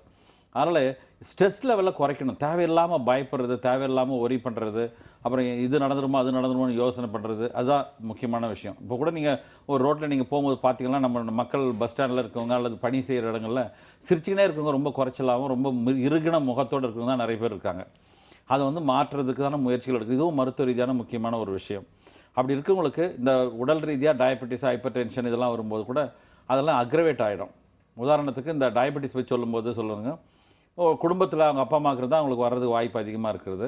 அதே மாதிரி டயபெட்டிஸில் வந்து நிறைய பேர் உலக அளவில் சரி, இந்தியாவிலையும் தமிழ்நாட்டிலையும் சென்னையிலையும் சரி, நிறைய பேர் வந்து அந்த ஆம்புடேஷன், விரல்கள் நீக்கம் எடுக்கிறது, அதே மாதிரி கண் பார்வை போகிறது, அப்புறம் கிட்னி டிசீஸ் வர்றது, இதெல்லாம் 70% இது வந்து டயபெட்டிஸ் இருக்கவங்க தான் நிறைய பேருக்கு வருதுன்றாங்க. அதுவும் இவங்களுக்கு வந்து அந்த பயத்தாலேயே சரியாக சிகிச்சை எடுக்காதுங்க. அதே மாதிரி ஒரு சிலர் சிகிச்சை எடுத்து ஒரு சில பேஷண்ட் என்கிட்ட சொல்லுவாங்க, நான் ஒரு 2 வருஷத்துக்கு முன்னாடி டயபெட்டிஸ் மருந்து சாப்பிட்டேன், இப்போ நல்லா ஆயிடுச்சு, அதை சாப்பிட்றதே இல்லைன்னுவாங்க. இப்போ அவங்களுக்கு சரியான விவரங்கள் தெரியாமல் இருக்கு. அதனால தான் இவங்களுக்கு வந்து அந்த நோயை பற்றி ஃபஸ்ட்டு அவங்களுக்கு எக்ஸ்பிளைன் பண்ணணும். நோயை பற்றியான விஷயங்களை வந்து நீங்களும் கேட்டு தெரிஞ்சுக்கணும். இப்போ வந்து மீடியாவில் புத்தகத்தில் நிறைய வருது, அதை பற்றி நீங்கள் கேட்டு தெரிஞ்சுக்கணும். இதான் முதல்ல நோயை பற்றி தெரிந்து கொள்ளுதல் முக்கியமான விஷயம். ரெண்டாவது, தேவையில்லாமல் ஸ்ட்ரெஸ்ஸை இன்க்ரீஸ் பண்ணுறது. எந்த ஒரு பிரச்சனைகள் வாழ்க்கையில் வந்தாலும் அதுக்கான சொல்யூஷன் அடுத்த ஸ்டெப் என்ன, ஒரு பந்து மாதிரி எரியப்பட்ட பந்து எப்படி அடுத்ததுக்கு ஜம்ப் பண்ண, அதே மாதிரி ஒரு பிரச்சனைக்கு அடுத்த விடிவுகளை தான் பார்க்கணும் மொழி, அதை யோசித்து பண்ணக்கூடாது. அது அந்த சிந்தனை என்பதோ அந்த தாட் ப்ராசஸ்ன்றது ஒரு பெரிய வார்ஃபேர் மாதிரி. சிந்தனை ஒரு மனிதனுடைய மன ஓட்டம்ன்றது ஒரு பெரிய போர்க்களம்னு சொல்லுவாங்க. அதை வந்து நீங்கள் ஒவ்வொன்றுக்கும் நீங்கள் கைட் பண்ணணும். ஒரு பிரச்சனை வந்தால் அந்த பிரச்சனைக்கான தீர்வுகளை நீங்கள் தேடி தான் போகணும் மொழியை. அந்த பிரச்சனையை யோசிச்சுக்கணும், அதுக்கு இன்னும் தீனி போட்டு உங்கள் பிரச்சனை அதிகமாக்குற ஆட்கள்கிட்ட ஆலோசனை பெறக்கூடாது. அது தனி மனித வாழ்க்கையில் மாற்றங்கள் ஏற்படும். உதாரணத்துக்கு இந்த நோய்களில் நிறைய விஷயங்கள் வந்து ஒரு தனி மனித பிஹேவியர் தான். சரியாக உணவு உண்ணாதது, அதிக அளவில் உண்றது, அப்புறம் இன்றைக்கி வந்து ரோட் சைடில் நிறைய இருக்கிற ஜங்க் ஃபுட் சாப்பிட்றது, அப்புறம் ஃபாஸ்ட் ஃபுட்டு சாப்பிட்றது, அப்புறம் ஸ்மோக் பண்ணுறது, நிறைய ஆல்கஹால் குடிக்கிறது, அப்புறம் காலையில் ரொம்ப நேரம் நடுராத்திரி வரல எதனா படிச்சு வந்துட்டு அல்லது வீடியோலாம் பார்த்து வந்துட்டு காலையில் 8 மணி நேரம் தூங்குறது, காலையில் எழுந்து பயிற்சிகள் செய்யணுன்றது, அப்புறம் உடலை குறைக்கிறதுக்கான என்னென்ன வழிகள்ன்றது பற்றி பார்க்குறது, இதெல்லாம் தான் தடுப்பு வழிகள். இது சில விஷயங்கள். இன்னொரு விஷயம் என்ன சொன்னால், தொற்று நோயை கூட வந்து தொற்றாத நோய்க்கு ஒரு காரணம் உண்டாக்குன்னு உலக சுகாதாரம் சொல்லுது. ஃபார் எக்ஸாம்பிள், இந்த வயிற்றில் இப்போ கேன்சர் வர்றது, வயிற்று கேன்சர், ஸ்டொமக் கேன்சர். அது ஸ்டொமக் கேன்சர் வர்றது வந்து ஹெலிகோபாக்டர் பைலோரின்னு ஒரு கிருமி வந்து நம்ம உடம்புல தொற்றி தான் வந்து மாற்றது ஏற்படுது. அதே மாதிரி லிவர் டிசீசஸ், அந்த மஞ்சள் காமாலை நோய் வந்து அது ஹெப்பாட்டிக் கேன்சராக கூட மாறுறது வாய்ப்பு இருக்குது. அதே மாதிரி ஹெச்ஐவி இன்ஃபெக்ஷன் லாங் ஸ்டாண்டிங்கில் இருக்கும்போது அது கூட புற்றுநோயாக மாறுறது வாய்ப்பு இருக்குது. அதனால் இந்த மாதிரி விஷயங்கள் எல்லாத்தையுமே நீங்கள் அறிந்து கொண்ட பிறகு முதல்ல நீங்கள் இந்த நோய்களை தடுக்க வேண்டும் என்றால் முதல்ல வருஷம் நீங்கள் பரிசோதனை செஞ்சுங்க. உதாரணத்துக்கு அமெரிக்கா, இங்கிலாந்து போன்ற நாடுகள்லாம் பார்த்தீங்கன்னா 40 வருஷத்துக்கு பிறகு, 40 வயசுக்கு பிறகு ஒவ்வொருத்தரும் வருஷத்துக்கு ஒரு தடவை அவங்களுடைய மலத்தை வந்து ஒரு கவரில் போட்டு லேபுக்கு அனுப்புவாங்க. அது பண்ணலைன்னா அவங்களுக்கு ஃபைன் கூட வரும். அதில் வந்து ரத்த கசிவுகள் இருந்தால், அந்த அக்கல் பிளட் இருக்கான்னு பார்த்துட்டு அது வந்து கோலோரெக்டல் கேன்சர் இருக்கான்னு பார்ப்பாங்க. அப்புறம் வருஷத்துக்கு ஒரு தடவை அவங்க வந்து ப்ராஸ்டேட்டிக் கேன்சர் வருதான்னு சொல்லி பார்க்குறதுக்கு அந்த மலவாயு ஓப்பனிங் வழியாக விரல டாக்டர் விட்டு பார்த்து அதை டெஸ்ட் பண்ணி பார்த்து அது வீக்காக இருக்கா அல்லது ஒரு பிளட் டெஸ்ட் பண்ணியும் பார்த்துக்குவாங்க. அப்புறம் சுகர் டெஸ்ட் பண்ணிக்குவாங்க. பெண்கள் வந்து கட்டாயமாக வந்து மார்பக பரிசோதனை பண்ணணும், கர்ப்பவாய் புற்றுநோய் பார்க்கணும். இதெல்லாம் ஒரு சிஸ்டத்தை அங்கெல்லாம் டெவலப் பண்ணியிருக்கும்போது இங்கேயே நம்ம சிஸ்டம் இப்போ நாங்கள் வந்து சிம்ஸ் ஹாஸ்பிட்டலில் இது ஒரு சிஸ்டமாக கொண்டாந்துட்டோம். இது மக்கள் மத்தியில் நீங்கள் கேட்குற அத்தனை பேரும் உங்கள் குடும்ப டாக்டர்கிட்டயோ அல்லது அருகாமையில் மருத்துவமனைகளோ அல்லது அரசு மருத்துவமனையிலையோ இதுக்கான என்சிடிக்குன்னு ஒரு டிபார்ட்மெண்ட் இருக்குது. அங்கே போய் நீங்கள் ஆலோசனை பெற்று நோய்களை பற்றி தெரிந்து கொண்டு இந்த நோய்கள் இல்லையா இருக்குதான்றதை தெரிந்து கொண்டு அதற்கான நடவடிக்கை எடுக்கணும். எப்போவுமே இந்த நோய்கள்லாம் முடிஞ்சு போச்சு சரியாயிடுச்சுன்னு நினைக்கக்கூடாது. இந்த தொற்றாத நோய்கள், நான் கம்யூனிகபிள் டிசீஸுக்கு இன்னொரு பேர் என்னென்னா கிரானிக் டிசீசஸ், தொடர்ந்து இருக்கின்ற நோய்கள், ரொம்ப நாள் இருக்கிற நோய்கள். இந்த நோய்கள் வந்து உங்களை சாக அடிக்கிறது இல்லை, தொடர்ந்து இருக்கக்கூடிய அறிகுறிகளோடு இருக்கிற நோய்களுக்கு வந்து நீங்கள் மருந்து சாப்பிட்டு உங்களுடைய தனிப்பட்ட முறையில் உங்கள் பழக்கவழக்கங்களை மாற்றி, உணவு பழக்க வழக்கங்கள், உங்களுடைய பயிற்சி பழக்க வழக்கங்கள், ஸ்மோக்கிங் விடுறது, ஆல்கஹால் விட்டுறது, இதெல்லாம் நடவடிக்கைகள் எடுத்து நீங்கள் பயிற்சிகளை செய்தால் இது வந்து ரொம்ப யூஸ்ஃபுல்லாக இருக்கும். இன்னொரு முக்கியமான விஷயம் என்னென்னா, இந்த தொற்றாத நோய்கள் வந்து நம்முடைய பழக்க வழக்கங்களால் நம்ம ஏற்றுக்கொண்டதன் காரணமாக இந்த நோய்கள் வந்த பிறகு உங்களுடைய சிந்தனை போக்கில் வந்து ஒரு பாசிட்டிவ் ஆட்டிடியூடே இல்லாமல் போயிடும். பணி செய்கிற இடத்துலையும் நீங்கள் ரொம்ப இணக்கத்தோடு வேலை செய்ய மாட்டீங்க, ரொம்ப நெகட்டிவ் ஃபோர்ஸஸ் நிறைய திங்கிங் வரும். அதே மாதிரி உங்கள் வீட்டுக்கும் வருமானத்தை குறையும், உங்கள் வீட்டில் இருக்கவங்களுடைய மனநிலையிலையும் மாற்றம் இருக்கும். அது வந்து ஒரு வேவ்ஸ் மாதிரி, கடல் அலை மாதிரி. நீங்கள் வருத்தப்பட்டு மனசில் அந்த நோய்கள்லாம் வந்து கஷ்டப்படும் போது அது மனைவி, குழந்தைகள் எல்லாருக்கும் பாதிப்பு ஏற்படுத்தும். சில ஸ்கூலில் நாங்கள் போய் பார்க்கும்போது சில பள்ளி மாணவர்கள் வந்து ரொம்ப சோகமாக இருப்பாங்க. ரொம்ப தனியாக கூப்பிட்டு விசாரித்தா அது அப்பாவுக்கு உடம்பு சரியில்லை, அப்பா அம்மா சண்டை போட்டுன்னு இருக்காங்க, அப்பா வீட்டில் காசு இல்லை, இந்த நோய்க்காக நிறைய டயாலிசிஸ் பண்ணிக்கிறாங்க, நிறைய காசு ஆகிடுச்சு. இது மாதிரிலாம் வருத்தங்கள் வந்து அப்படியே பரவிக்கொண்டே போகும். இதெல்லாம் நீங்கள் தடுத்து நிறுத்தணும்னா இந்த நோய்களை தெரிந்து கொள்ளுங்கள். வருஷம் நீங்கள் அதை டெஸ்ட் பண்ணிக்கோங்க. அரசு மருத்துவமனை பயன்படுத்துங்க, பெரிய பெரிய மருத்துவமனைகளை அணுகி இதுக்கான பயிற்சிகளை பெறுங்க. இப்போ எங்கள் சிம்ஸ் மருத்துவமனையில் இருக்கிற எல்லா வசதிகளும் நீங்கள் பயன்படுத்தி கொள்ளலாம். இப்படிலாம் செஞ்சால் இந்த நோய்கள்லேருந்து நீங்கள் மாற்றத்தை ஏற்படுத்த முடியும். அதே மாதிரி பொல்யூஷன் ஒரு முக்கியமான காரணம். அந்த பொல்யூஷன் இருக்கிற இடத்துலலாம் வந்து நீங்கள் பொல்யூஷனை ஏற்படுத்துறதே நம்ம மக்கள் தான். எங்கெங்கெல்லாம் மக்கள் வந்து ரொம்ப ஒரு அன்ரூலியாக குப்பையை போடுறது, அப்புறம் சிந்துறது, மூக்கை சிந்துறது, எச்சில் துப்புறது, மக்கள் மத்தியில் சிகரெட் பிடிச்சின்னு இருக்கிறது, ஜனங்கள் மத்தியில், அப்புறம் பான் பராக்கெல்லாம் போட்டு துப்புறது. இந்த பான் பராக் போட்டு கூட இளைஞர்கள் மத்தியில் நிறைய ஓரல் கேன்சர் வந்துருக்குது. எல்லாத்தையும் நான் அவாய்ட் பண்ணலாம். இது மாதிரி பயிற்சிகளை வந்து குரூப்பாக நீங்கள் இளைஞர்கள் மத்தியில் செய்யணும். இளைஞர் வட்டங்களை ஏற்படுத்தணும். நீங்கள் பணி செய்கிற இடங்களில் ஒரு கிளப்ஸை ஃபார்ம் பண்ணலாம், ஹெல்த் கிளப்பை ஃபார்ம் பண்ணலாம். ஹெல்த் கிளப்னால் மருந்து சாப்பிட்றதுக்கு மட்டும் இல்லை, மருந்து சாப்பிட்றது ஒரு அங்கே தான் ஒழிய அந்த நோய்களே வராமல் தடுக்கிறது கூட ஹெல்த் கிளப்புடைய நோக்கமாக இருக்கலாம். இப்படிலாம் செஞ்சீங்கன்னா நோய்கள் வராமல் தடுக்க முடியும். ஓகே டாக்டர், நிகழ்ச்சியில் ரொம்ப நேரமாக ஒரு காலர் வெயிட் பண்ணிட்டு இருக்காங்க, பார்த்துலாம். வணக்கம். Hello doctor. ஹலோ வணக்கம். உங்க பேர் எங்க இருந்து கால் பண்றீங்க சார்? என் பேரு ஜிபி ராஜு, அரூர்ல இருந்து பேசுறேங்க மேடம். டாக்டர் சொல்லுங்க. டாக்டர் பேசுறேன் மேடம். பேசுங்க. சொல்லுங்க சார். எனக்கு வந்து 63 வயது ஆகுதுங்க மேடம். சரி. 63 வயது ஆகுது. எனக்கு ஒரு 10 ஆண்டுகளுக்கு முன்பதாக எனக்கு ஒரு ஸ்டமக் பெயின் இருந்துச்சு மேடம். சரி. ஒரு 1.5 வருஷத்துக்கு மேல ரொம்ப இருந்துச்சு. பல எம்டி மருத்துவர்கள் மற்ற கோயம்புத்தூர்ல பல இடங்கள்லாம் ட்ரீட்மெண்ட் ஆகி சரியாச்சு. அவனுடைய கடவுள் திருவியில சரியாச்சு மேடம். சரி. ஆனா அந்த சமயத்துல எனக்கு வந்து மருந்துகள் கொடுத்த சமயத்துல ஆன்டிக் 5ன்னு சொல்லி ஒரு மருந்து கொடுத்தாங்க மேடம். ஆன்டிக் 5 அது எனக்கு தூங்குறதுக்குன்னு எனக்கு தெரியாது. சரி. அதோட மருந்துகள் கொடுத்தாங்க. அதை நான் எடுத்து சாப்பிட்டு இப்ப அந்த வலி நல்லான பிற்பாடும் கூட அந்த தூக்கம் வந்து வரதில்லை. அந்த மருந்து சாப்பிட்டாதான் எனக்கு தூக்கம் வருது. இப்போ எனக்கு 63 வயசு. இப்போ சரி. இப்ப அதை நான் குறைக்கணும் அப்படி ஆஃப் டேபிள் போட்டா கொஞ்சம் தூக்கம் டிஸ்டர்ப் ஆயிருது. அது லாங்கா இப்படி எடுக்கிறதுனால நமக்கு உடம்புக்கு கெடுதியா? ஆனா டாக்டர் கொடுத்தது தான் அது. ஒவ்வொரு மாசம் ஸ்டமக் பெயின் போனீங்க, ஒரு மாசம் மருந்து கொடுத்தாங்கன்னா ஒரு மாசம் ஆன்டிக் 5 கொடுத்துருவாங்க டாக்டர். ஓகே. அப்ப அதை நான் சாப்பிடுவேன். எனக்கு அந்த தூக்கத்துல எனக்கு எனக்கும் தெரியாது. மருந்தோட ஸ்டமக் பெயினோட தான் நான் மாத்திரம் அதுவும் சேர்த்து சாப்பிட்டு வந்தேன். சரி. படிப்படியா 1.5 வருஷம் சஃபர் ஆனேன். 1.5 வருஷம் சுகமாயிருச்சு எனக்கு. அந்த கோலனோஸ்கோபி எல்லா டெஸ்டும் எடுத்து சேலம் கோயம்புத்தூர் எல்லா இடமே இப்ப சுகமாயிட்டேன். சுகமாயி கூட 6-7 வருஷம் ஆயிருச்சு. அந்த மருந்து சாப்பிட்டா எனக்கு தூக்கம் வர மாதிரி இருக்கு. இப்போ நீங்க தூக்கம் வந்து டிஸ்டர்ப் ஆயிருது. சரி. அதனால அதிகமான அது எடுக்கிறதுனால அது கெடுதியா அல்லது கெடுதி இல்லைங்களா? அதாவது நீங்க மாத்திரை போடுறீங்க இல்லையா, அந்த ஆன்சிட் டேப்லெட், அது எத்தனை மாத்திரை ஒரு நாளைக்கு எடுக்கிறீங்க? இப்போ வந்து இது வந்து தூங்குறதுக்கு டென்ஷனை குறைக்கிறதுக்கு கொடுக்கக்கூடிய மாத்திரை. அது வந்து உங்களுக்கு டோஸ் இன்க்ரீஸ் ஆகிட்டே போச்சுன்னா தான் கவலைப்படணும். இப்போ ஒரு நாளைக்கு ஒரு மாத்திரையில் போட்டால் தூக்கம் வரலன்னு 2ஆ போடுவாங்க, 3ஆ போடுவாங்க. அந்த மாதிரி உங்களுக்கு டோஸ் ஏற்றிட்டே போச்சுன்னா அது வந்து ரொம்ப சைடு எஃபெக்ட் ஜாஸ்தி, கெடுதல் உடம்புக்கு. பட் ஒரு மாத்திரையிலேயே தூக்கம் வந்துடுது அப்படின்னாக்கா நீங்கள் அதை பற்றி கவலைப்பட வேண்டாம். ஆனால் முடிஞ்ச வரைக்கும் அது இல்லாமல் தூங்க முடியுமாங்கிறத பாருங்கள். அப்போ பண்ணும்போது கொஞ்சம் நீங்கள் சொன்ன மாதிரி கொஞ்சம் மருந்தை குறைச்சி பார்த்து அதுக்கப்புறமா உங்களுக்கு நிறுத்த வேண்டி இருக்கலாம். ஒரு நாள் விட்டு ஒரு நாள் போடுங்க, இல்லைனா ½ டேப்லெட்டாக போடுங்க. அது மாதிரி போட்டு இல்லாமல் என்ன மாதிரியான இதுன்னு பார்த்துட்டு அதுக்கப்புறமா நீங்கள் நிறுத்திக்கலாம் அந்த மருந்தை.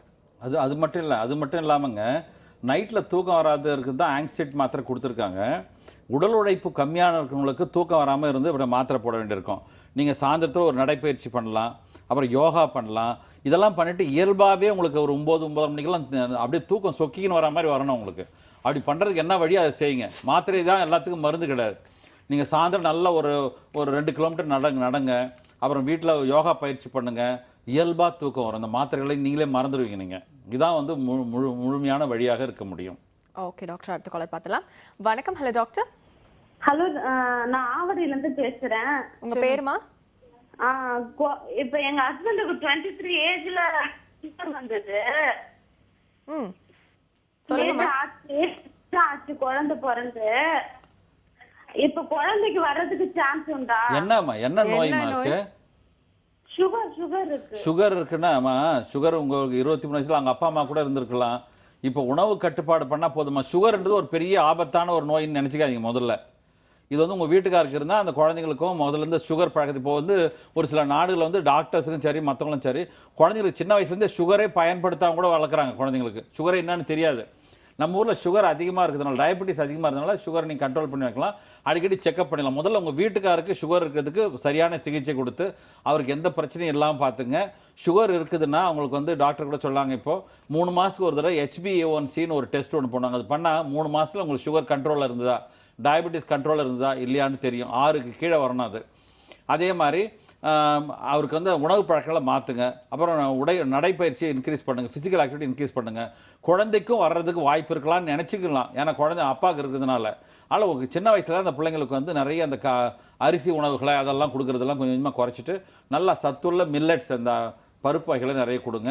இப்போவே நீங்கள் குழந்தை பற்றி பயப்பட வேண்டியதில்லை. நல்ல ஆகாரத்தை கொடுத்து வளர்த்துவாங்க.